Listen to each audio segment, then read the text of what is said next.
All right, welcome back to another episode of the Fan Connection podcast. We're happy to be joined by Paunchy, or co-host Paunchy and Berta. As always, I'm some lazy guy 09, or you can just call me Mike. It's a lot easier that way. Obviously, we had Spider-Man from Naruto in chat and Baby Bagel Ham. So welcome to the chat, guys. We appreciate having you here on the podcast with us. So today's topics are going to be league updates around the league. As usual, we always start with that just to get kind of warmed up and ready to go. And then we're going to move on to a fun segment where we pick our early winners for certain NHL awards.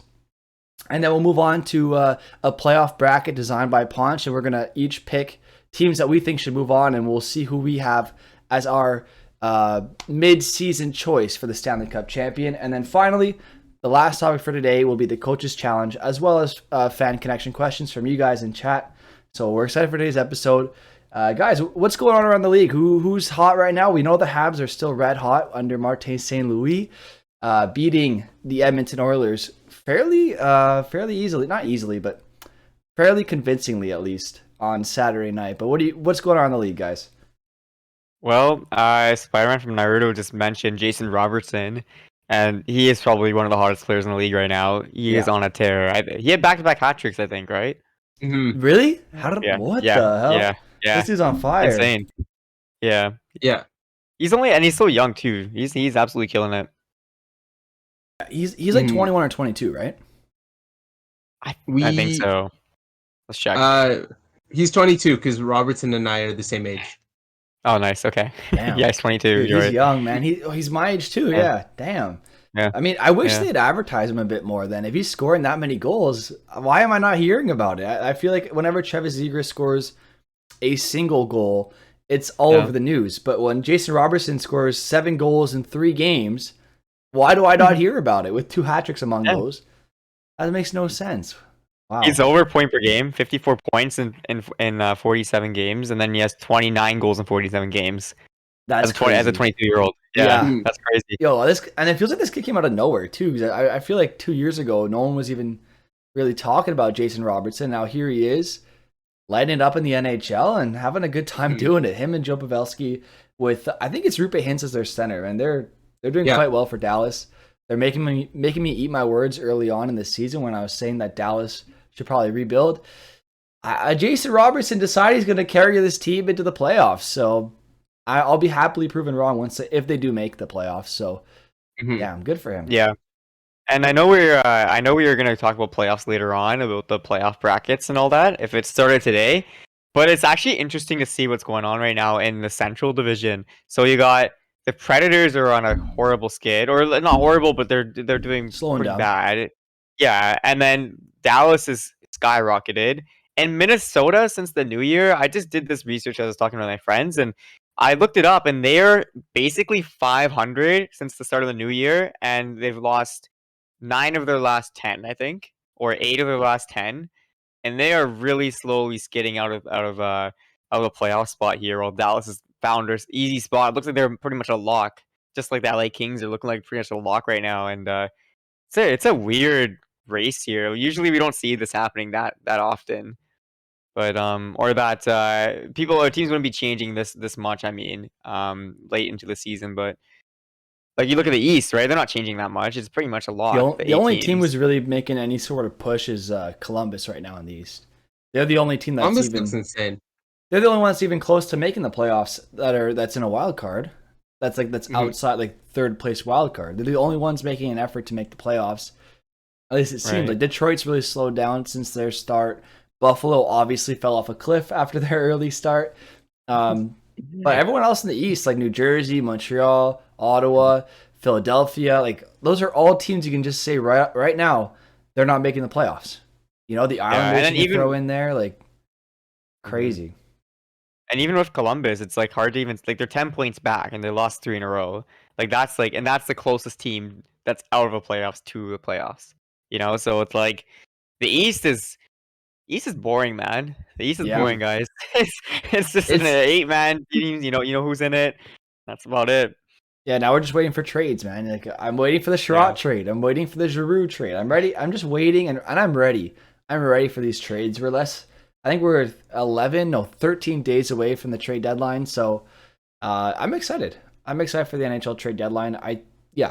13 days away from today. It was a week yet, 2 weeks yesterday. So we should start seeing more trades very shortly here. I honestly cannot take it if the Canucks trade like Miller or Besser or somebody. Like I know it probably I don't know. I don't think it's gonna be this or this trade deadline. I don't think it'll be the offseason, but I don't think I can take it because I know chat. I don't know if you guys watch football, but Russell Wilson got traded today, and that is like honestly the worst thing ever. It is like the worst day ever for me. I started watching football when he started playing his career, and I've seen every single game he's played, and now it's over. It's all just finished. So yeah, if Bester's traded, I might cry. I'm on thin ice right now, guys. I've seen chat say, or Spire from Naruto in chat says, Hamonic for Tyler Bertuzzi. I think if you guys manage to fleece Tyler Bertuzzi for merely Travis Hamonic, that would be insane. Even Bodie Wild. I For find anybody. it hard. Yeah, like I don't think Travis Hamonic's worth very much right now, to be honest with you. So if you guys get anything worth even close to Tyler Bertuzzi, I think you're doing quite well because Tyler Bertuzzi is worth a lot right now. But anyway, let's move on. I think there's not too many league updates. The only other one I want to address is the Jared McCann extension. Did you guys see that? No, what was the extension? I'm pretty sure it's a $5 million average, so AAV on his contract. But here, let me make sure I get the numbers correct. But Seattle decided, you know what, we're going to retain Jared McCann. He's been one of the very few players from their expansion draft that kind of worked out, man, because they are not good. They are not good. We have Cheese Whiz calling Berda a fraud. Berda fraud. That's not very nice. But it's a 5-year, $5 million. That's the contract for Jared McCann with the Seattle Kraken. That's honestly a really good contract. I like Jared McCann. He's a good second line center if you use him properly. Obviously, they're not using him properly, although he's still playing pretty well for them. Ideally, though, they'd have someone above him in their lineup, but they really don't. I think they thought Yanni Gourde would be a good center for them. Not so much. So they could have had Tarasenko. Yeah, they could have had a lot of players. They could have had Price. They could have had Landeskog. They could have had Price sitting on LTIR right now. They could have had Price sitting on LTIR, man. Landeskog, Tarasenko, then you have McCann. You were like, there was a bunch of people they could have had. Wait, they didn't take Landeskog? Was Landeskog available? I don't think so. Was he? Yeah, it was. He was. How do you not? They hadn't signed. I don't remember what it was. I don't know. I know he was available. I don't remember what exactly happened, but yeah, go on, Punch. Yeah, so I can't remember the story from word for word, but essentially, Landeskog hadn't. He was a UFA, but because the expansion draft occurred before the re-signing progress, they made him available, but I can't remember what the whole situation was. They made him available because they were still renegotiating, but I think just Seattle didn't want to take him because he didn't fit in. He didn't fit the mold of whatever. Or Colorado might have just gone, hey, please don't take Gabriel Landeskog. Please don't. Hear me out. Okay. Yeah. Yep. So if I'm Seattle, right? They didn't get any big star player or anybody. Like they're probably gonna lose Giordano as well. Okay, so they really don't have any big star. And like you said, Mike, McCann is a good second line center, or even on a really good team, a good third line center, right? And he can provide secondary scoring, but you do need a primary guy. So in Colorado, there is going to be a lot of people that need to be signed, and I really don't think they're going to come back with Kadri because he's going to make so much money because he's getting so many points and scoring so many goals. I don't think they're going to come back with Kadri next year because they're going to have to sign McKinnon soon. I think McKinnon's next year, and I don't think he's going to come back. Yeah, so he's going to make a lot of money. I think Seattle has a lot of money to give. Put Kadri on Seattle, and he can actually play as he could be the first line guy. Like I personally don't think that he's going to be a really good first line center. Like I think he's a perfect situation and scenario right now, playing under McKinnon, under Landeskog, under Rantanen, right? And he's like the fourth guy, or even the third guy as your scorer, right? And But I think from a perspective of Kadri, he's gonna think, okay, I can take on more, right? And I think a team that doesn't have a first line guy would be Seattle, and they can definitely take him on, and they can definitely afford him as well. So maybe Kadri to Seattle, man. We'll look back on this in the offseason, see if I called it, but I don't know. That's just Yeah, what I'm thinking. I'm seeing Kevin in chat also saying that Seattle's going to pick up a lot of second round picks like candy this coming trade deadline. I'm not so sure. I like, who are they moving right now that's expiring? They don't have a lot of expiring guys. The only guy I see right now is Mark Giordano. Other than him, though, I haven't seen many of their guys in rumors. Like, is Adam Larson expiring? I don't think so. Alexiak, they locked up long term. Like, I remember we went over this last episode. Like, they locked up a bunch of guys long term after signing them or after drafting them. So that's not really a movable contract. You can't trade Jamie Alexiak. You can't really trade those guys you drafted out of the expansion draft, signed long term, who are now underperforming, right? So what Seattle could do, because I actually wanted to talk about this, there are players that are being moved. Klingberg, PK Subban's now on the trade rumors. Yep. So even Giordano. So what they could do is, because this is what the Sharks did last year, is they've got plenty of cap room. So Toronto can't afford somebody like PK Subban or Mark Giordano just because they're so locked up in cap. What Seattle or these other teams could do is they can front some of the contract, and then in return, teams will throw them thirds, fourths. So they might not get seconds, but thirds and fourths are still better for holding contract for a year. Yeah, better than nothing. Better than nothing, that's for sure. But they're still not in a great situation because there's a lot of teams that could do that as well, like Arizona, Ottawa, Montreal. Like, there's a lot of teams who have cap space that'll be willing to do that. I think maybe you're onto something here, though, because there are a lot of rumors right now circulating that Montreal is trying to move Shea Weber's contract. So it's more like they're going to move his contract to a team that either needs to reach the cap floor, say Ottawa or Arizona, because Weber has a 7.7 something or 7.6 something $1 million annual salary cap hit, right? That's what he counts as against the cap. But he's only getting paid in real dollars, I think something like, I think it's $6 million this year at the end or next year, and then $6 million the rest of the contract. So there's like 4 years left, but it's not actually like 20 or $30 million. Real money being paid is like 12. So teams who need to make the cap floor, say Arizona, because they're not going to have many people who want to sign there right now, especially with their arena and stuff like that. But also maybe a team like Seattle could take on Weber's contract for, say, a second round pick, because that helps them reach the cap floor. And if, let's say, Seattle's already at the cap floor, then they could put Weber on LTIR, and that actually gives them money to spend. So that could be something they could do as well. So teams like that might be interested. Say Tampa Bay might be interested in Weber's contract. I know that sounds annoying, but a team like Tampa Bay might acquire Shea Weber's contract, immediately place him on LTIR, and say, oh, there you go. There's more money for us to spend. And so that might be a thing you might see as well. Yeah.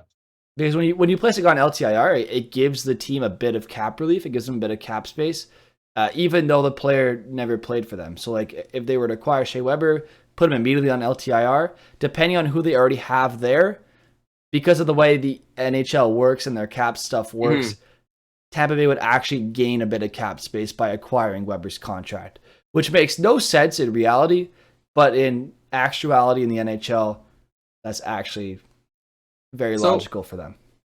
If Weber just ends up going, I'm going to retire, does his contract then get treated like a buyout? I'm not sure, because I know there's a lot of cap recapture in that case. Because say they signed let's say they signed Marleau to like a 1-year deal. He came to play, couldn't play, then just retired. It wouldn't really matter. Like, it wouldn't count against the cap or anything. But because Weber's contract was signed so long ago and was a $15 million deal, well, the people who signed it will then have cap recapture penalty. Remember when Luongo retired before the end of his contract? Well, then Vancouver, I think it was Vancouver and Florida, both got in trouble with the cap, right? Just Vancouver. Just Vancouver. So I think Just Nashville Vancouver. might get into a lot of trouble if Weber were to officially announce his retirement. So he probably won't until the contract runs up. Which is Bro. so dumb, by the way, because they made that rule after these contracts were signed. Yeah, but I they don't know don't if you guys care. know that. Yeah, exactly. It's so stupid. The NHL doesn't make And the sense, only guys. team getting punished for it right now is the Canucks because everyone else is not doing. Everyone's just staying in LTIR. Yeah, because yeah. everyone saw what happened to the Canucks and said, all right, just don't announce your retirement and we'll be fine. Yeah. So Canucks, you guys were honest and transparent and got penalized for it. So congratulations. Also, just before we move on to playoffs, Jakub Vrana's set to make his debut in the next couple games. Oh, he's been injured all season, eh? I'm excited. I like fantasy owners who've had Vrana on their bench. Watch that kind of pay off. I'm hoping he really pops off and Detroit makes a run. I really want to see Detroit like really pressure Boston and Columbus just for fun, just to make the East more interesting. Like Vrana come back, get a bunch of goals, help Detroit maybe win like 6 in a row or something crazy, and put them back into the playoff talks. Because if Detroit were to win 6 in a row, it'd be back in the talks for playoffs. Because that's a big gain. That's 12 points in 6 games. That's the max you could get. That's 100% point percentage in a 6-game span, which is still a significant chunk of the season. So it'd be kind of fun to see a team like Detroit with Vrana back, just make the East a bit more interesting. I think that could be kind of fun because right now it's very boring. We know who's in the playoffs, like especially the Atlantic. It's like, okay, who's going to be in the first round matchup? Is it going to be Toronto against Tampa or Tampa against Florida or Florida against Toronto? Like there's only 3 possibilities right now, and it's so boring because everyone knows that if Toronto gets either of those teams, they're probably going to lose. Let's be honest. Like Florida and Tampa Bay are wagons. I like Toronto's offense, but their defense and goaltending will not be able to handle the likes of Florida and Tampa. So, like, we already know who's moving on to the Atlantic in the first round, at least one of the matchups. You know what I mean? Funny enough, the only team I see them beating in the Atlantic, or just I guess maybe even in the East, is Boston, which is the team they always lose to. But I don't see them beating the Leafs or beating the Lightning or Panthers. They like if Toronto were to drop out into a wild card spot, which would kind of benefit them if they could move to the other division, although they'd get Carolina. I think I like their odds better than against Tampa. I don't know why. I just don't think they're equipped to handle Tampa and Florida. Because, Matthews could probably cancel out Barkov's line. Great. Cool. They'll cancel each other out. Or Barkov will just shut down Matthews to 1 goal in the series like Dano did to him. Right? I think it'd be more of the same of that. Instead of Matthews dominating them. And then the Huberto goal line goes out with Bennett and Duclair against, I believe Bennett. It's Bennett and Duclair or Bennett and Tippett. They change it every now and then. Reinhart? No, Reinhart's on the third line. Reinhart's on the line with Okay. Marchman and someone else. I think Verhaeghe. That's another really good line. And Joe Thornton, you have Joe Thornton on the bench. Don't you? Don't play him. Don't play him. He's not able to keep up anymore. But So important. in the locker room, exactly. Keep him on the bench. So honestly, like, Matthews' line gets canceled by Barkov, and let's say even John Tavares' line gets canceled by Huberto's line. Okay, great. Toronto's third line against Sam Reinhart. I think it's Carter Verhaeghe and Mason Marchment. I'm going with Sam Reinhart's line easily because Sam Reinhart is easily a second line player or even first line players on some other teams. So Florida's got a better offense than Toronto, but they've also got a way better defense and goaltending situation. Say Sergei Bobrovsky decides to regress again. Okay, great. Let's go to our other number 1 caliber goalie in Spencer Knight. So I know we're already talking about the playoffs here, but I just don't see how Toronto beats either of those teams, man. Like, I consider Tampa Bay stronger than Florida, just like slightly. But even then, like even against Florida, I don't think Toronto has a chance, man. I just don't see it. Unless the goaltending alone. Yeah, goaltending alone, but defense, Yeah. like guys, they have. I love TJ Brody, but they have TJ Brody, Morgan Riley. Those are 2 good defensemen. They're great, honestly, they are. But after them, Jake Muzzin's injured. He could come back soon. He's a solid defenseman. But then what? You're going to rely on Timothy Liljegren, Rasmus Sandin, and Justin Hall? Those are the 3 guys you're going to rely on? I don't know. I think that's why I could see him trading for a defenseman. Josh That's why Manson. Klingberg. Klingberg, Giordano, or Subban. Those are the three I could see them trying to acquire over the trade deadline. Because once you add one of those, it's easier to one of the bottom three can be shifted to the third pairing. But Yeah. like Campbell's, I love Campbell. We all know I'm a big Campbell guy. He's just a little shaky right now, and I think that's what happened to Freddie last year. But they don't have a Freddie caliber goalie. Mrazek is also been terrible this year, so it's tough because Jack Campbell was so good. And I don't want to kind of like take over because I went on a bit of a rant there, but Jack Campbell was so good early in the season, but I think he's starting to regress to the mean a little bit. I know he's playing way below his career average and way below his expectations, but guys, he's been a career backup goalie. The most he ever started was as like a 1A, 1B tandem. He's never been the number one guy, and now Toronto's relying on him to play like 50 to 60 games a season. Like that, it's not in the tank. You know, he's just not used to it. He hasn't done that in a long time. I don't think he's ever really done that before in his career. So it's something that he's doing for the first time in his life. It seems like playing almost like a 50 to 60 game season. And obviously there's going to be hiccups. So I think they got to get someone as insurance for Jack Campbell. I think you move Mrazek and you find a way to get Fleury. I don't know what it takes to get him from Chicago. If you want to hold on to Fleury, you're basically just holding him on for nothing because he's going to leave in the offseason. You're not getting better. You might as well just trade him and get the assets. So I think if you convince Kyle Davidson to give up Marc-Andre Fleury and have the tandem of Fleury Campbell, I love that goaltending tandem much more than Mrazek Campbell. Because Fleury's literally won the Vezina last year. He's a known winner. He's won a few cups. So what's the harm in bringing him in as your backup or 1A, 1B? And whoever's hot, play the hot goalie. Whoever's not, bench him. It's that simple. And then Toronto needs to acquire some other guy on defense because honestly, Spider from Naruto pointed this out in chat. As soon as Jake Muzzin went down with injury, it's like their whole defensive core just shut down. It's like they can't play defense anymore. They have to win games like 6-5. And that's not the type of hockey you want to play in the playoffs. That's not the type of hockey you want to be playing right now. You're at the 56 game mark. You're trying to prove yourself as a cup contender, and you're winning games 6-5. That's just not the way you're gonna win games. You got to shut it down, man. You got to shut it down. You got to find somebody.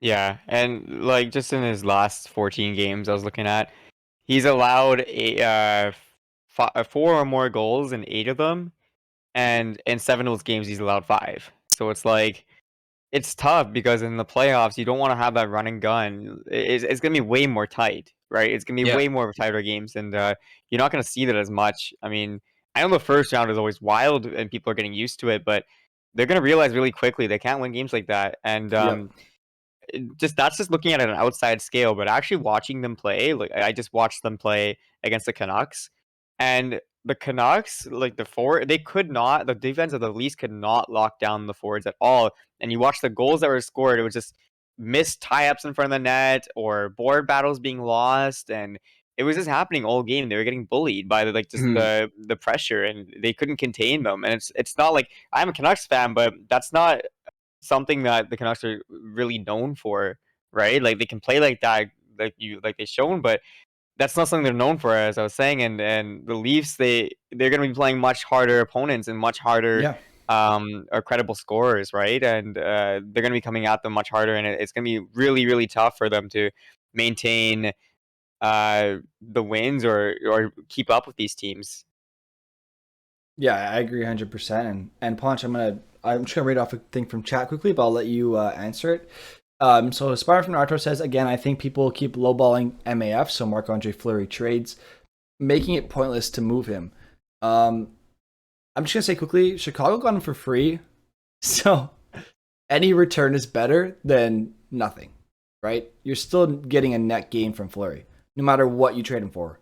You trade him for a 5th round pick, it's still a net gain. Vegas got nothing. So I think there's nothing to lose here for Chicago. Like, you don't have to worry about getting the perfect deal because any deal is better than what you gave up to get him. So you're automatically having a net profit on an asset. That's literally asset management in 101. So it's that simple to me, at least. Hockey minds think differently than fans. So I'm sure there's something behind the scenes that maybe we don't know. And maybe Kyle Davidson has something up his sleeve. Who knows? But Ponchy, I'll let you take over. And Cheese Whiz says Tavares getting $11 million for nothing. I'll let you build off that too. Yeah. So I think Tavares, I think he's had his confidence shaken a little bit. Just after last year too, he had the rough injury. So, but it's happened where players have come off rough seasons and then bounce back in the next seasons or bounce back in the playoffs. But if the Leafs want to win, Tavares needs to put up points. Granted, though, they're locked in where they can cruise, but they don't want to be cruising. That's the worst thing you can do, because then you get complacent and then you stop fighting for those rebounds. You stop trying to win the battles in the corners. You stop doing all the small things that the championship teams do to win cups and to make it farther on.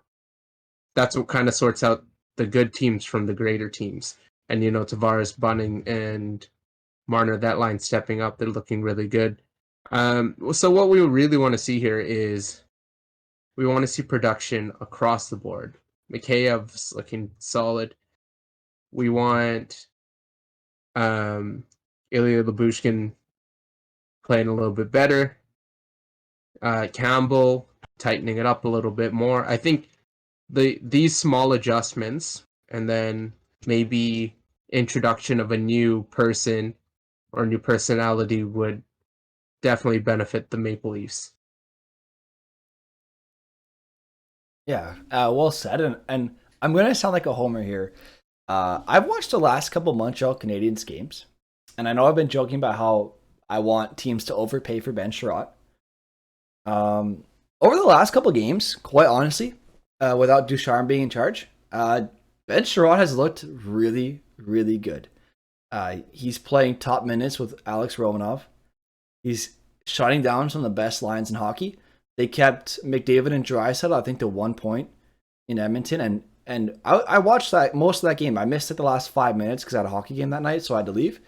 But I listened to it on the way to the game in the car. So I was hearing all the talk on the radio and stuff on TSN 690 in Montreal. And quite frankly, Ben Sherratt and Alex Romanov looked like a really good shutdown pair. So if you're a team like Toronto, I know Sherratt's not the right-handed defenseman they could probably need because they only have two guys that are right-handed. One. Two. Liljegren and Lyubushkin. But I honestly think Ben Sherratt would be a good acquisition. I know Kev's in the chat saying, no, keep Ben Sherratt away from my team. I get what you're saying, and this is my caveat to what I'm saying. If Ben Sherratt can stay away, and if the Leafs can keep him away from the Ben Sherratt, the version of Ben Sherratt that plays the cross-check game, you're all set, man. If you keep him to the Ben Sherratt that I've been seeing for the last couple of weeks under Martin St. Louis, if you keep him to that Ben Sherratt, the Ben Sherratt that just focuses on making the reads and making the plays and trusting his defensive partner, and rather than just playing physical, he trusts himself to be in the right position and not make that extra cross-check for no reason, honestly, you're getting a really, really good top four defenseman. I'm telling you right now.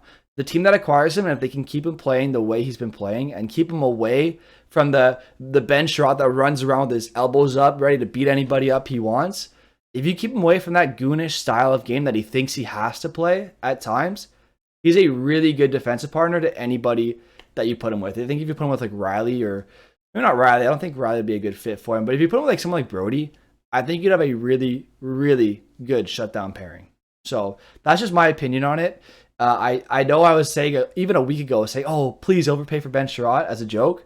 But honestly, I think if you acquire him right now, the way he's playing, if you can keep him playing this way, you're not overpaying at all. You're honestly getting your money's worth because he's looked very good.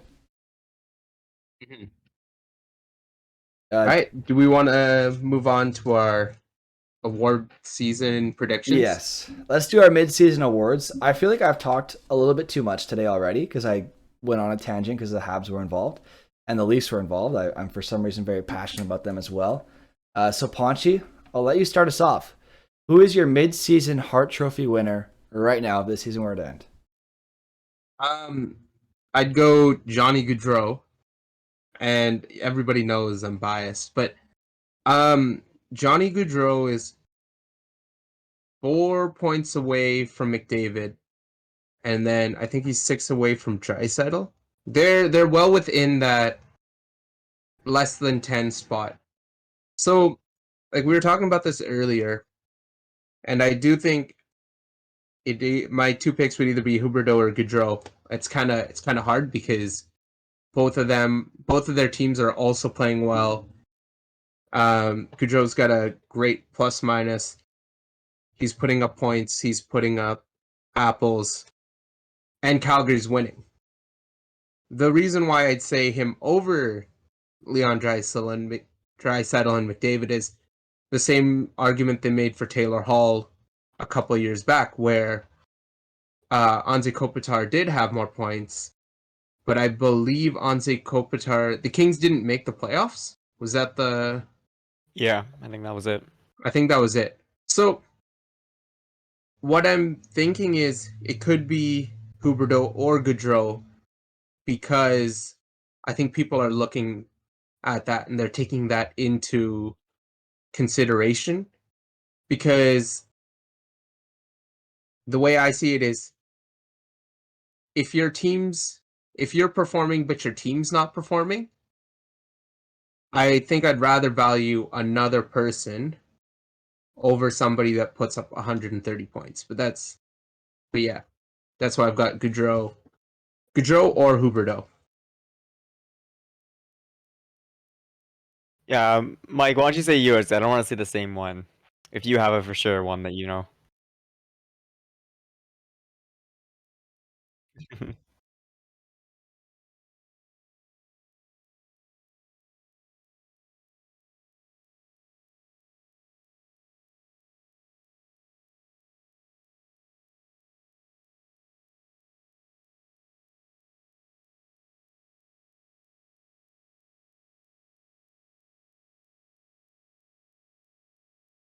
I was muted on stream. Thank you, chat, for helping me. So I'll take that from the top. I know I was just bashing this team pretty hard, but my Hart Trophy pick, and Kev's gonna love this right now, I think. My Hart Trophy pick is Austin Matthews, and the answer is quite simple. To me, Austin Matthews is the best forward in the NHL, and honestly, probably one of the best, if not the best player in the NHL for what he does. He plays one of the most complete games in hockey. I know he doesn't kill penalties, and quite frankly, I don't think that's what you want him to do. You don't need Matthews to kill penalties. Cheese Whiz is throwing up in chat, but I'm not a Leafs fan. I'm a Habs fan, so this is hard for me to say. Like, I wouldn't say this unless I fully believed it. This guy's got 40 goals in 53 games this season. That is unreal. He could hit 60 goals this year while still having a very respectable 32 assists. So it's not like he's hogging the puck and getting all the goals. No. He only has 8 less assists than goals. This guy is setting up his teammates and putting the pucks in the net. He's got an elite passing skill that is very underrated considering how good his shot is. He's also got a plus 12, so 72 points, a plus 12. He gets a lot of points in the power play, so that shows that his 5-on-5 game has been very strong.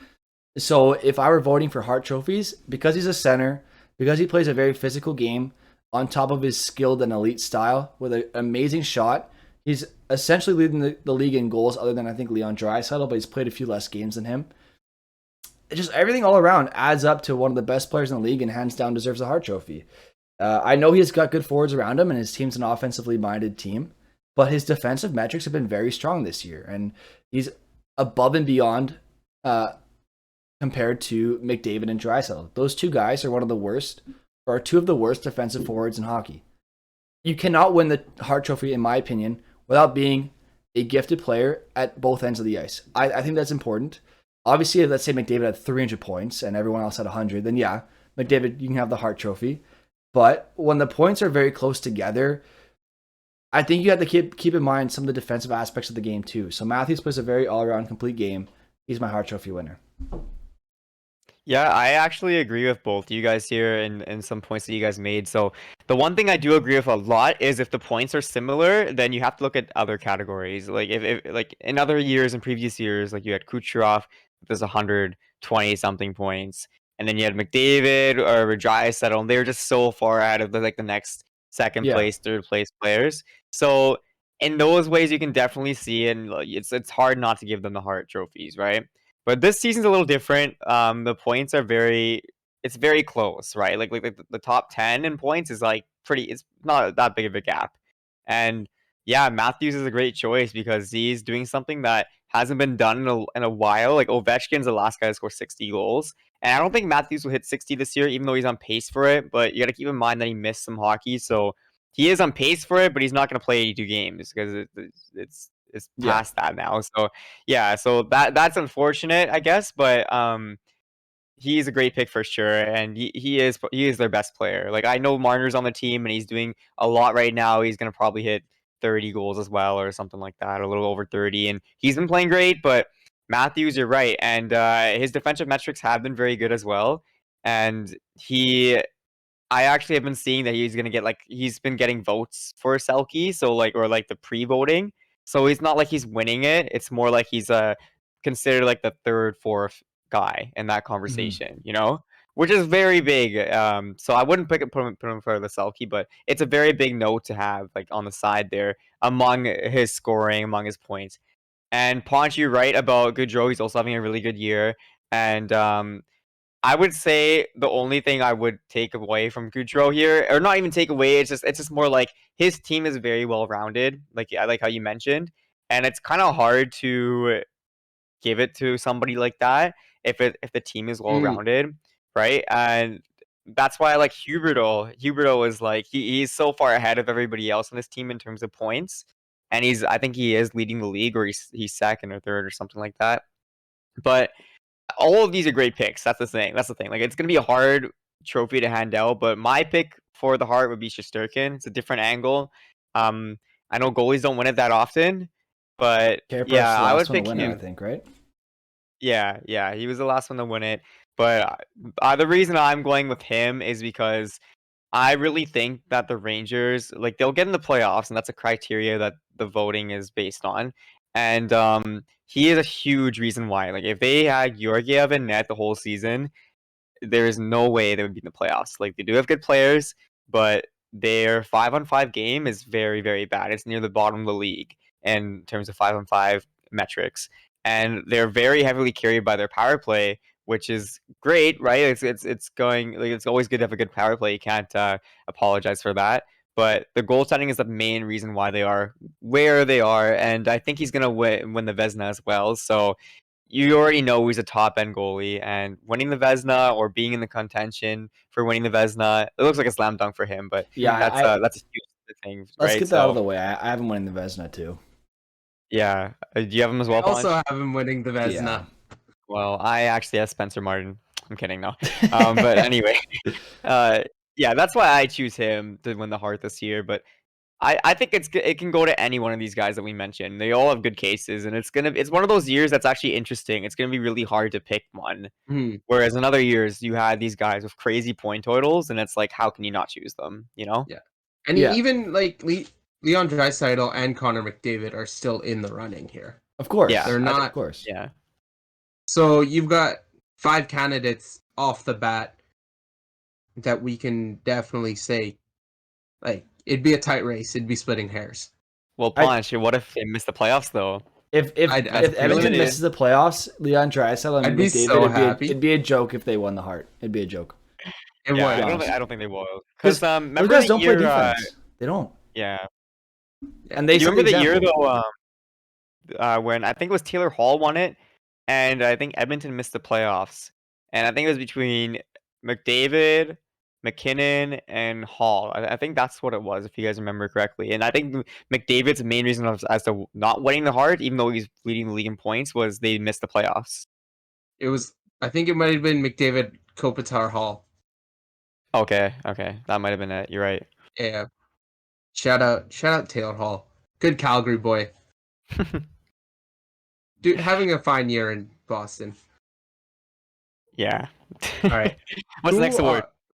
Who are our Norris candidates? For me, it's Makar. It's for sure Makar. I think it's another one of those categories where, or just like the Hart, I think we're all gonna say somebody, and it's a very good case for every single one of them. But Mhm, Makar is the model defenseman, I would say. He is probably the model defenseman for this next generation of the NHL. mhm. Yeah, I had three, so I Makar was my original, but I think I'd have to go. Did Spider-Man from Naruto said it? He did say it.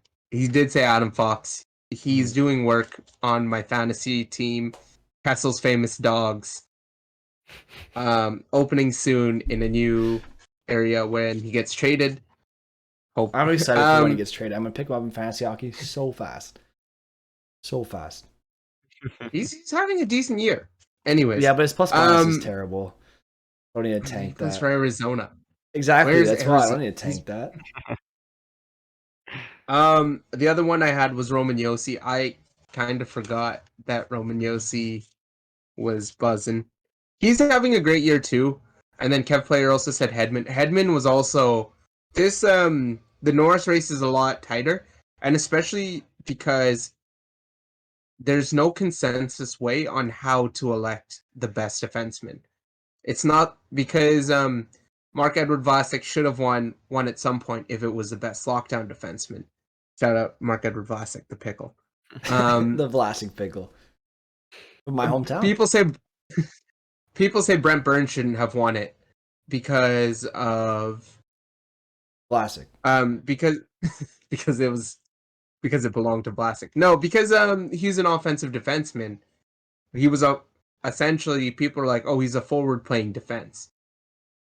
So, and there's times where I go where I thought this person would have won it, but a player that didn't have the same like sort of year points wise ended up taking it because their team was a little bit better on the defensive side. So it really depends on what the metrics are for um the best defenseman. Yeah, I agree 110% with what you're saying there. I think they should have two awards for defensemen. I think one should be best defensive defenseman, and one should be best offensive defenseman. Because defense is valued very differently depending on who you ask. Like there's some analysts who will say, oh, the points really matter. There'll be other analysts who say that it's all about the defensive metrics. So that's why you'd have a guy like Vlasic win. For me, right now, I think the Norris should be a combination of the two. I think there's a huge difference between a guy who scores 80 points as a defenseman, who's like a plus 10, and a guy who scores 60 but has a plus 45.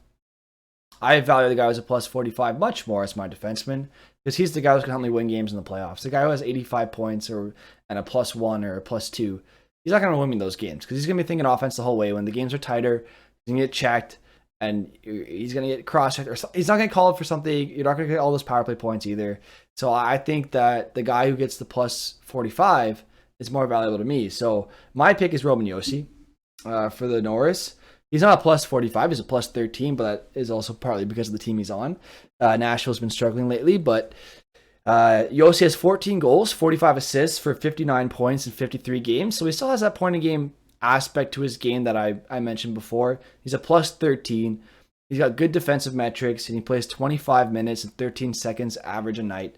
He plays big minutes, big moments. He's a big leader on that team. He takes up all the ice against the toughest opponents for Nashville. I really like Roman Yossi. He has Matthias Ekholm backing him up on that second unit, so that's another good guy helping him out. But I really like Roman Yossi. I was close to taking Makar, but because of the team Makar plays on, he's got Devon Taves, Sam Girard, Eric Johnson. He's got a very good defense core around him. I ended up going with Roman Yossi instead. And I think Roman Yossi has a very, very good defensive aspect to his game. I see Devon Taves being a plus 45, but once again, he's playing next to Cale Makar, whereas Roman Yossi doesn't have that same privilege of having someone like himself or Cale Makar next to him. So I went with Roman Yossi for that reason. I like Roman Yossi as a defenseman. I think he deserves the Norris this year. As of right now, it could change by the end of the season. Say Nashville drops out of the playoffs and he slows down a lot, then yeah, he doesn't deserve it. But as of right now, I think he's on pace to get it. So good job, Roman Yossi, for your play so far. You have my stamp of approval I love Devon Taves as well, but based on the way the award's set up right now, he's not really a guy who I see winning. So, unfortunately. Who do we have as our Calder? I think it's a slam dunk, man. And if I see anybody say Bunting, please get out because said Bunting is Bunting. 26 years old. I don't care. Don't say this. He's 26 years old. I don't care. I'm still saying Bunting. I don't care. Oh my Do you god. want me to do my Bunting thing now so you can get it out of your way? Go ahead. Go ahead. Yeah. So, welcome to the chat, Matt Beaudry, by the way. We appreciate having you here on the podcast. So, I picked Michael Bunting as my Calder Trophy winner. And the answer is easy and obvious. He's got 20 goals, 25 assists for 45 points and a plus 18. He is far and away the best plus minus of all the rookies. Yes, he's older, but I don't care. He's playing very good minutes. He's playing on the first line. He eats up a lot of ice time for Toronto. He's made Matthews and Marner better. Matthews and Marner better if you think about it. The way his style of play really complements them. He's got that extra finishing touch that Zach Hyman kind of lacked a little bit. So Michael Bunting's my pick, and honestly, based on who the voting cast is, I feel like there's gonna be a lot of Toronto voters. So I think I'm gonna be right on this one, and I think he's gonna keep up the pace.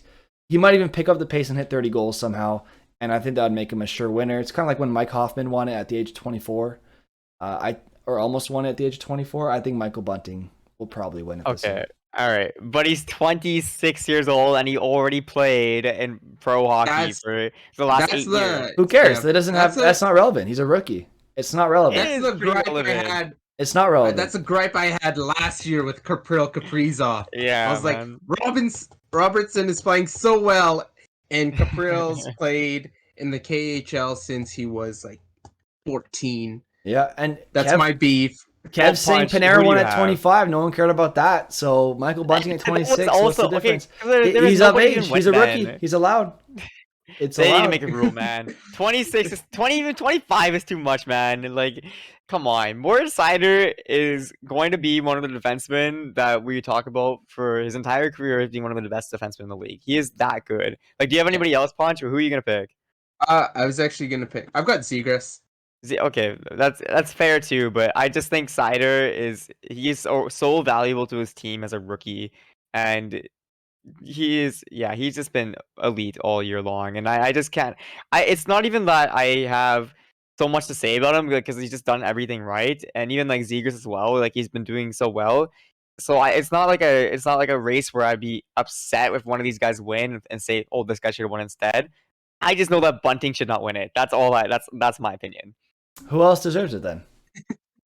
I would pick any single one of these guys, man. Like I would pick Raymond, Seider, Zegras. These guys are all. So you're using ageism. You're discriminating against Michael Bunting for his age. That's ageism right there. I think we should have you filed for harassment on the podcast. Oh, really? Now, okay. Jonathan Dahlin. Jonathan Dahlin. No, man. I think it's tough. Like he's played professional hockey for 8 years, right? Like not professional hockey. Like what is it?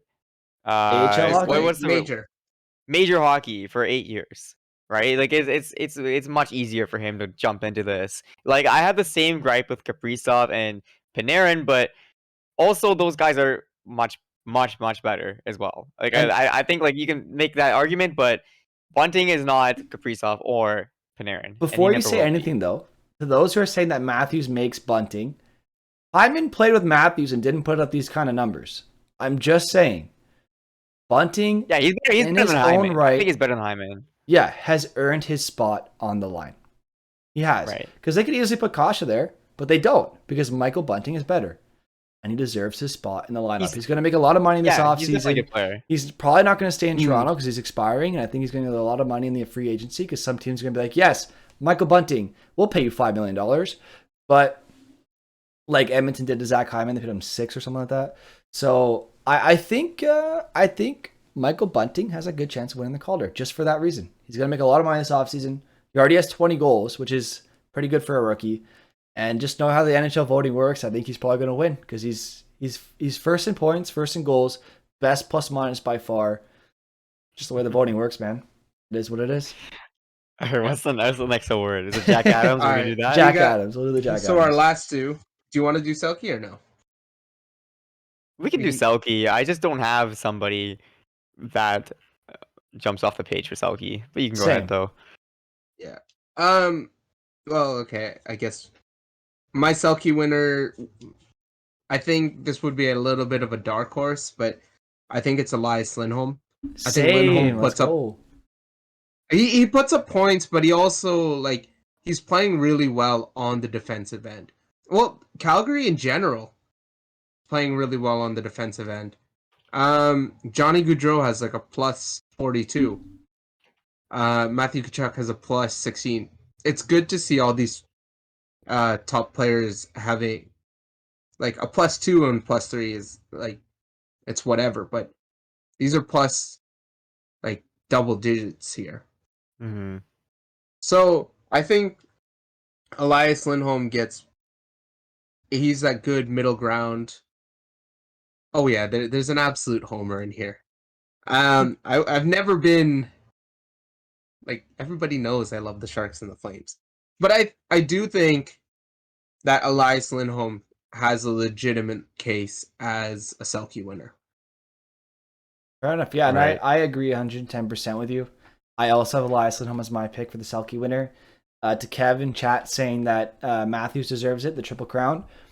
For me, the Selke Trophy winner has to kill penalties because that's a very big part of the game in the defensive aspects of the game. So to win the best defensive forward in the league or best defensive player in the league, you need to kill penalties. That's a major part of the defensive game. Matthews does not kill penalties, which is why he's not a Selke winner for me. I already recognize his defensive prowess in my Hart nomination for him, but he's not a Selke winner in my opinion. I'm giving it to Elias Lindholm. He's got 27 goals, 31 points.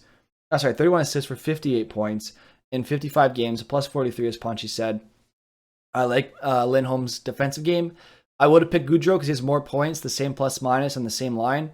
But generally speaking, a center wins a Selke, so I did not go with Johnny Gaudreau. So I went the more traditional center position and Elias Lindholm. And honestly, the way Elias Lindholm, Tkachuk, and Gaudreau are playing, it's like you have that plus 5 on your first line in NHL 22. Like, in order to get that plus 5 on your first line, and like they're all like 88 overall or whatever, but they're all playing like they're like a 94, and they all have like average points, like solid points, and they'll leave like around a point per game, but they're like a plus 50 or 60 at the end of the season. That's kind of like how the Calgary Flames are playing right now. It's like they have a plus 5 on that first line, and they're killing it, man. They're playing a great game. Mm-hmm. And I'm a Habs fan. That's coming from a Habs fan, by the way. I'm not a Calgary homer here. So Yeah, but I am. So well, I was that. speaking my honest truth. I wasn't saying, oh, I'm going with. I could have easily picked Cole Caulfield for Calder or whatever. I could have just thrown that in there, but I didn't because Could you though? I No. could. If he continues the pace he's at, he could catch up to some of those guys. I'm just saying. Okay. He has like Mhm. 8 goals in like 10 games or whatever under St. Louis. So if he plays on that Okay. pace for the rest of the season, he could finish with 20 something goals, and then you're making fun of me a little bit less. So just saying. Just like the Islanders. This is not like the Islanders. This is completely different because the Habs are actually winning games. So it's very different, but it's fine. All right. Let's move on to Jack Adams, and then we'll do our together playoff predictions. Sure. All right. Punchy, quickly though, there's a chat for you from Spider-Man from Naruto. He says, Yeah. I wonder if Jeff Skinner and Elias Lindholm would be playing well or this well on current day Carolina. What's your take on that? I think Skinner wouldn't be too bad because I think Skinner wouldn't have taken. Did Carolina sign him to No. to $9 million? Buffalo. No, Buffalo. Buffalo did. So if he did stay, you'd avoid that contract. And I think Lindholm. So initially, I didn't know about the Dougie Hamilton Lindholm trade, but I think it wouldn't have worked as well as Lindholm in Calgary, because Calgary was just so dynamic, even without what was the core of Carolina at that time? What do we? I can't remember, but I actually think Lindholm would fit though, because I think, yeah, oh, you go on, Punch. because it would have been what? Let me just take a peek. Go for it. I just want to Yeah, see the no. While trade. you're looking that up, I actually think he would fit today's systems just because he is really good defensively that we were talking about, and Carolina has very good defensive systems, and he's gonna provide a lot of offense as well. He's playing with like the sim. If you look at Calgary's roster and you look at Carolina's roster, they actually have a lot of similarities in their scoring, and anybody he plays with, I'm sure he'd be fine with, and the defensive aspect is still there in Carolina. Like it would be cool to see them both play against each other in the playoffs. I don't think that's gonna happen because I don't think they're gonna both be in the finals, but that'd be an interesting series because they are a little similar, I think, Ponch. I think it's pretty close. I think it would have worked, but I don't know if it would have been better than what happened in Calgary. Right. Yeah. Jack Adams? Jack Adams. Can I say mine quickly? Because I have an interesting take that I want to get off my chest. Sure. I'm going Yeah, Mike go. Sullivan of the Pittsburgh Penguins. So for those who don't I know, thought Mike you were going to Sullivan. say Marty St. Louis thighs. Okay, wait, hang on. Can I say a fun pick and then my real pick? Yeah. Sure. My fun pick is Martin St. Louis. If the Habs continue on this crazy pace, which they probably won't, but if they did, I'd go with Martin St. Louis because he's proven he's a crazy good coach so far, at least in terms of his style, because he gets the most out of his players. But obviously, I'm not going with Martin St. Louis because that would be a troll pick, and I recognize that it's a very small sample size. So my true pick is going to be Mike Sullivan. Take away his votes. Hey, get out of here, Kev. What is this? So my true pick is Mike Sullivan. So he's been the coach for Pittsburgh for quite a while, and he's known to always get consistent play out of the Penguins. They're always consistently in the playoff race.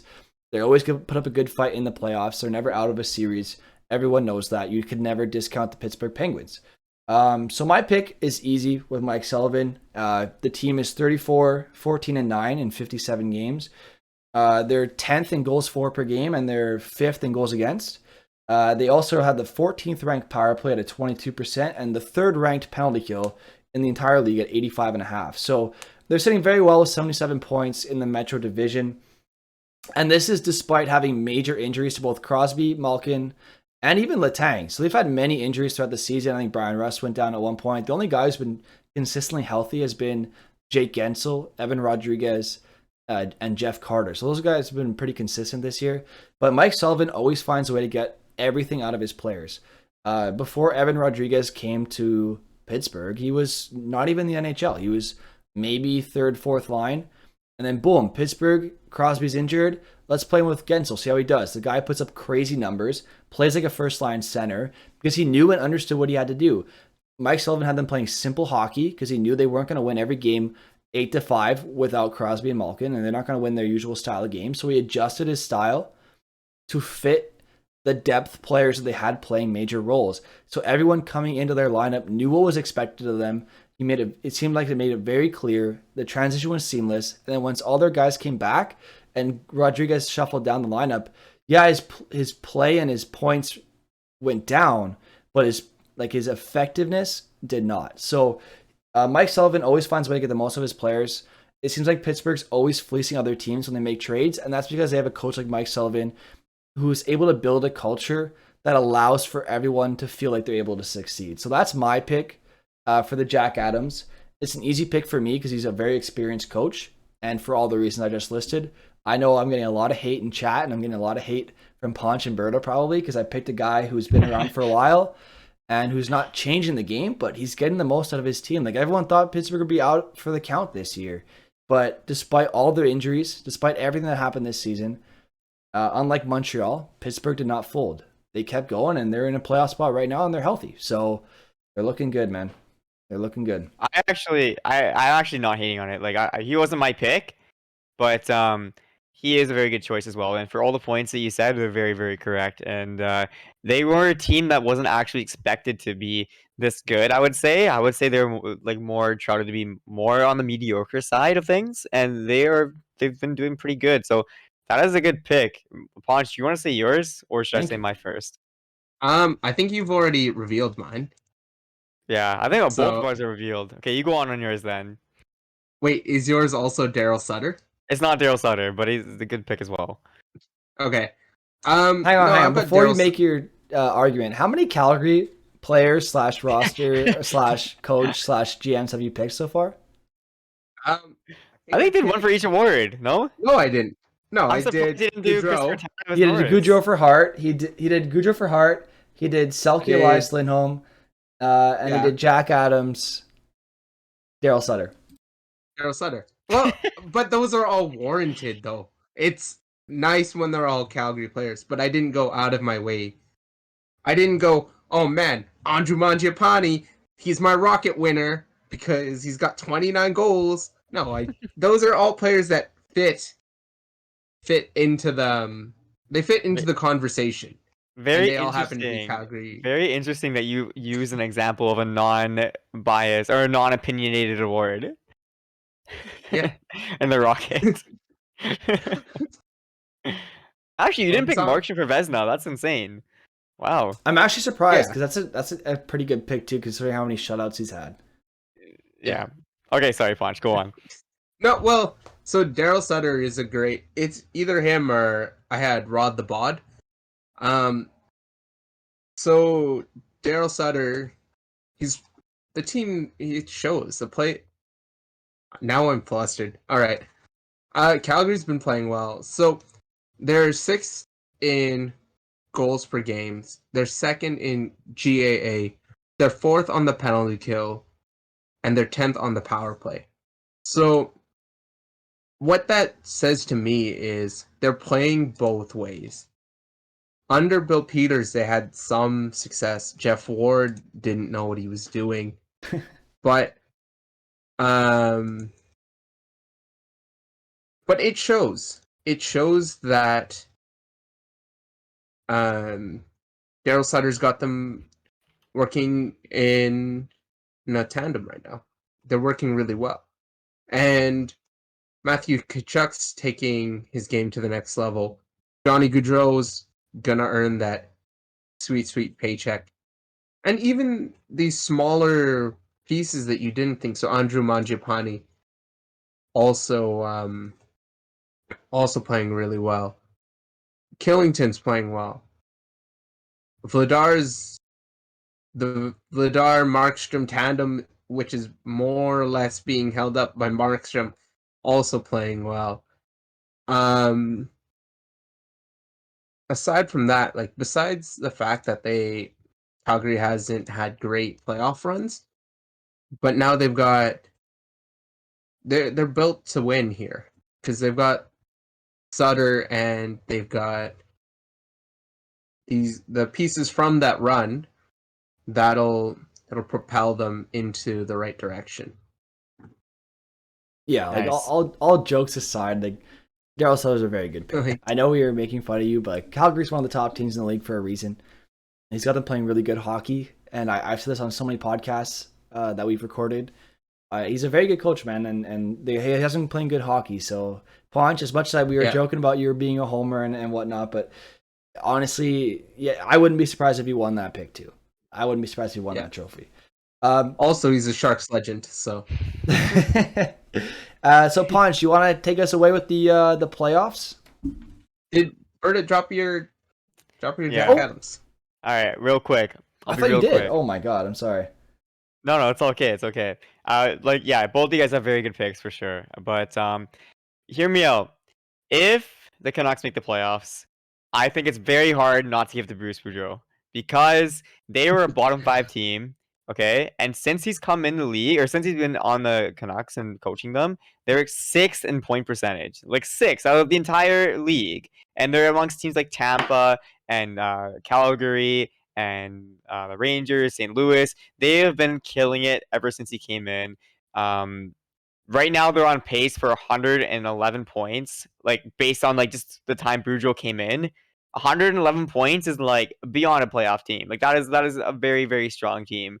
And the team has drastically changed since he's come here. They looked so lost beforehand, and now they actually have cohesion, and they also have structure. And it's been working out so well for them. The Canucks have picked up points in 24 games out of 32 since he's been here, and that is an insane success rate. So I think if they make the playoffs, and it is still a little bit of a race here, I think they got to get the Boudreaux. Like, it's going to be hard not to.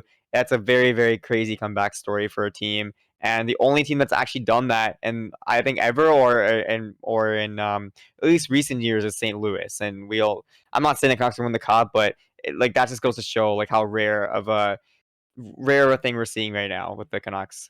Mhm. Yeah, they're gonna be fascinating to see come deadline day. 'Cause they're Yeah. they're rumored to be buyers, sellers, and everything in between. So it could be kind of Everything, fun. yeah. They have a new GM in there, so a whole new regiment coming in for the Canucks here. I think you could see some major changes. I know they said they want to get faster, and let's be Mhm. honest, Brock Besser ain't exactly the definition of speed, and JT Miller ain't exactly the definition of speed either. So maybe those two guys could Also, be flipped for other players that play a bit of a faster No, game. Who knows? Miller's Miller. faster. Okay, Yeah. He's fast, but so he's not like he's not known for his Miller's skating though. You know what? Let's save this for next week because it's the Miller's week before the deadline. underrated though. True. I'm gonna drop that. I was looking at the points and he's like 13th in the league. He's very He's good. 10th. Very good. He's 10th. Yeah, or tied He's for very 10th. good. You can't Yeah. trade that. You can't trade that Alright. and win. You can't. Yeah. There's no way. And he's a All year right. left anyway. There's no need to trade. Anyway, we'll get into that Yeah. next week once the deadline approaches. We're still 13 days Yeah. away. Ponch, this is one of our last segments for the day. Playoffs. What do you got for us? All right. Well, what we could do is, do you want to do coach's challenge and then we can do playoffs for next week?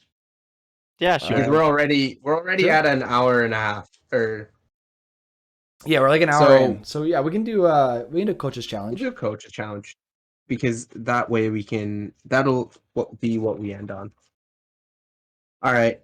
So for those who don't know, coach's challenge is a game that I'm gonna spit a statement, and something's been altered in the statement that makes it untrue. And it could be something as small. It could be something really small. It could be something like ridiculously outrageous. And then Berda and Mike have to figure out what's wrong with the statement.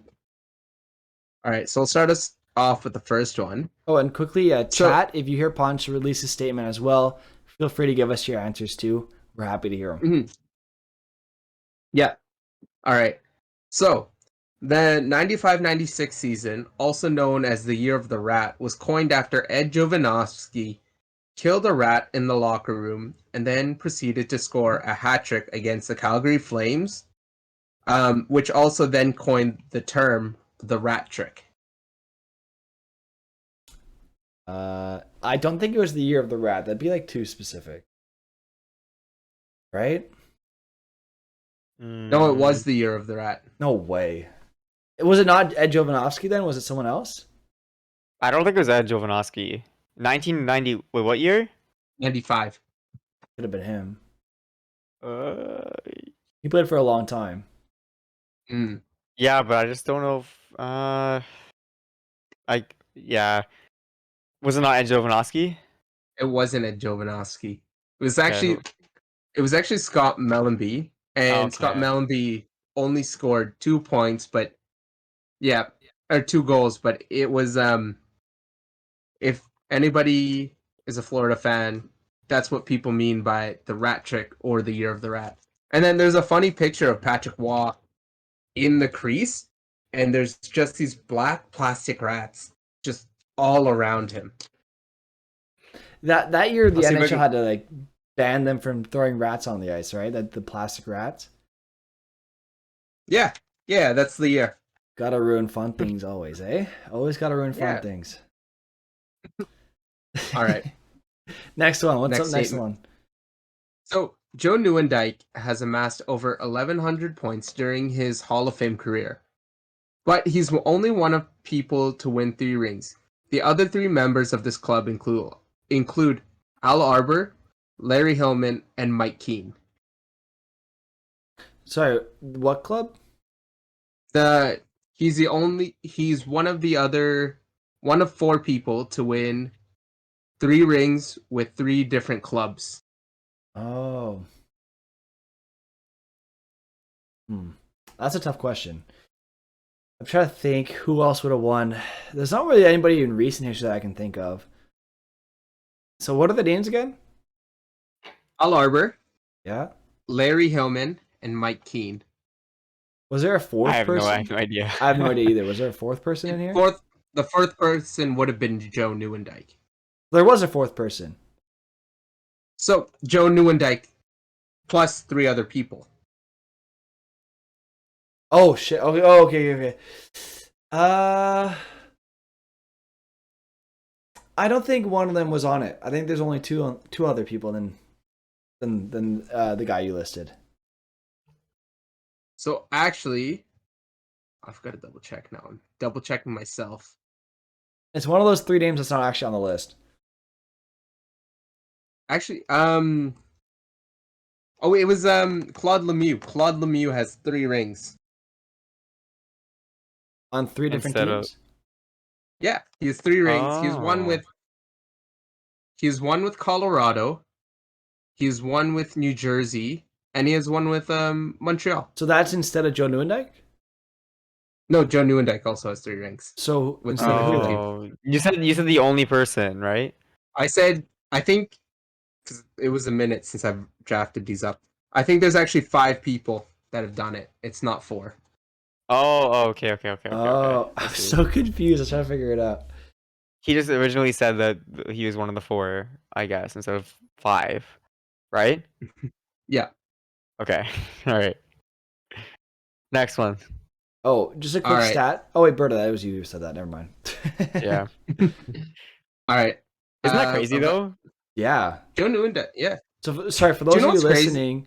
Sorry, quickly for those of you listening that can't see the chat, Berta pulled up a stat here that says Tanner Pearson leads all Canucks in the Bruce Boudreau era with 2.25 even strength points per 60 minutes, which is very surprising because you'd think it'd be like JT Miller or Brock Besser or anybody but Tanner Pearson, who gets a lot of hate in Vancouver. It's Tanner Pearson. Great 5-on-5 player. Yep. All right, Okay. Punch. So during the 2016 All-Star Game, Pacific captain John Scott made history being the only person to ever have a Gordie Howe hat trick. In which franchise history? In the 2016 All-Star Game, John Scott's the only person to ever have a Gordie Howe hat trick. No, there's I someone do else who's remember had that one. happening. Someone else got one with him in that game, wasn't it? Oh yeah, It's that's whoever probably, he fought that's probably got it. Yeah, whoever he fought got it with him. I have no idea who he fought. I'm going with that. I don't know who the person was, but whoever he fought got it too. Is that it, Punch? No, he didn't. He What? didn't have an assist. What? He had 2 goals, no assists. Bro, what is he doing out there? I know, missed opportunity, man. Do you guys remember when John Scott was a cheat code in NHL 21, or not NHL 21, but in the NHL video game? Was he Yeah. actually? Yeah, because they made a crazy good card of him, and then it just wasn't fair. Because Yeah. he's giant, he could hit everybody, and he has crazy puck skills. It was not fair. You just take a slap shot with him, he'd score every time. But we all know Hut's not very balanced as it is. So All right, Right. here's my last one to end the podcast on. So, Gary Smith is known as one of the oddest goaltenders in history. While known for tending the goal, he was also known for punting pucks and creating a rule which does not allow goalies to play the puck over the red line.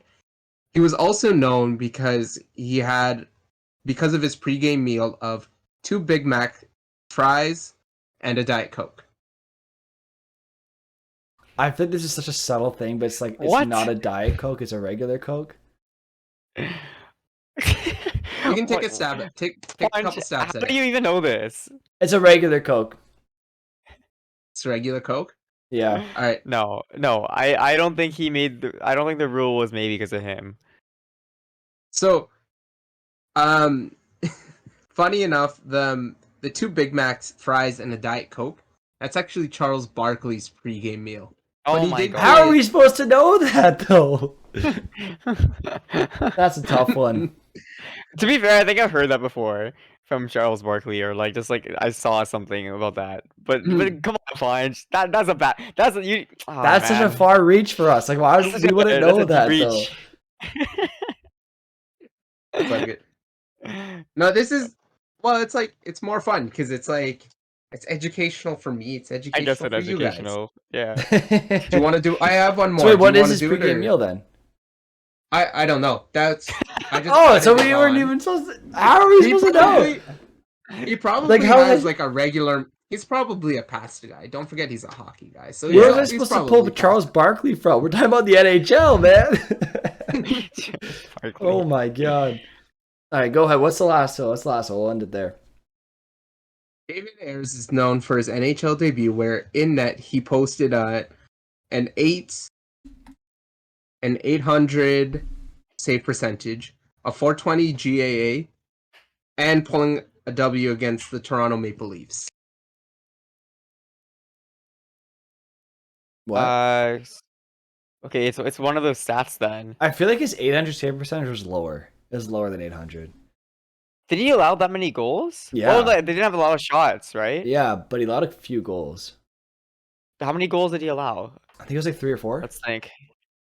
So it can't be the goals against average. What was the goals against Right? average? He said 420. 420? Just place. 420. Straight up 420. 420. Just place. It's not that. It's not 420. It's not 420. No. Wait, say the He- whole thing again. Say the whole thing again. Wait, the beginning of the sentence.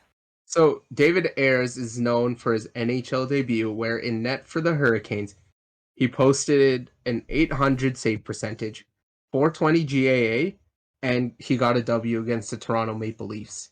That part's true. We Okay. know he won against the Leafs. And Steve Yeah. Dangle literally will never stop talking about it, and I love it. He gets teased about it all the time. We'll never let them live that down. That's a tough one. I think I'm gonna have to go with the 420. The All right, 420 I'll- GAA. It's not Let's lock it in. 420. Locking it in. It is not 420. This it was actually 418. I just wanted to make a 420 joke. Oh, so that was pretty tough too, because there's at least you gave it away with the 420, but still, Yeah. dude, a 418. Ooh, goals against average with a 800. I mean, hey, he's a Zamboni driver. What do you expect? It's a Zamboni driver. You know what? Honestly, at the end of the day, he got the win. That's all that matters. So who cares what his stats That's it. were? Went against Austin Matthews, best goal scorer in the game. Yeah. Yeah. And Yeah. I saw in chat someone, I think Spire from Naruto said, guys, do you guys remember when he used to play online versus in the ESHL and those ones where everyone would just be the 6'6" enforcer and you just couldn't do anything about it? You guys remember that? I hated that. I hated that time in the Yeah. NHL. It was brutal, but that's okay. Yeah. All right, I guess In we'll NHL. end the podcast there. Chad, if you have any questions, let it be heard now. We'll see you guys next Thursday. So, as always, we stream every Tuesday and Thursday going forward at 5:30 p.m. Eastern Time. That might change in the summertime, depending on the off season, and maybe we'll change it depending on the playoff schedule going forward as well. Because let's say Berda or Ponchi have games that night for their teams, maybe they won't want to record the podcast that night. Maybe we'll plan some watch parties for the playoffs, but we still have a few months to plan that. So we'll have next week, Tuesday or Thursday, and then the week after, the Tuesday and Thursday, we'll be able to talk about all the trades from the trade deadline, which will be awesome, because I think the trade deadline is the Monday as usual, and then that way we'll be streaming the Tuesday, so we can talk about every single trade, because there are trades that come in late at night, like around 6 p.m., 7, 8, 9 even, because sometimes it gets delayed from the NHL, so sometimes the NHL trade deadline doesn't end until much later than the actual deadline itself. So yeah, not next Tuesday, but the Tuesday after will be a lot of fun. So be sure to mark that on your calendars. So yeah, we'll see you guys in the next podcast. Feel free to follow us at The Fan Connection. You can find us on YouTube, Spotify, Apple Podcasts, and Google Podcasts. Or you can hit that follow button here on Twitch at SomeLazyGuy09. Any support counts. Honestly, leaving a comment, hitting that like button. Leave us a rating on Spotify, on Apple Podcasts, anywhere. It goes a long way if you enjoyed the podcast, and we greatly appreciate any support you can provide. We missed Dad9 today, Dad9/Pet9. We didn't see him today, but we had a new follower in, I believe it was Matt Beaudry. So Matt Beaudry, welcome to the community. Obviously, Ponchi was here with Berta and myself, but we got Cheese Whiz, Air Snags. We got Spider-Man from Naruto as well. I'm just trying to make sure I don't forget anybody. We had Kevin in here, so Kev Player. So we had a pretty good chat today. We had a very interactive day today. It was a lot of fun. If you're listening after the fact, I hope you enjoy it as well. We do our best to always make sure to pay attention to chat while keeping our discussions lively. We'll see you all in the next one. For those of you on Twitch, stick around. We will get that raid going. But for those of you on all the other platforms, we'll see you in the next one. We appreciate your support. And we'll see you again soon.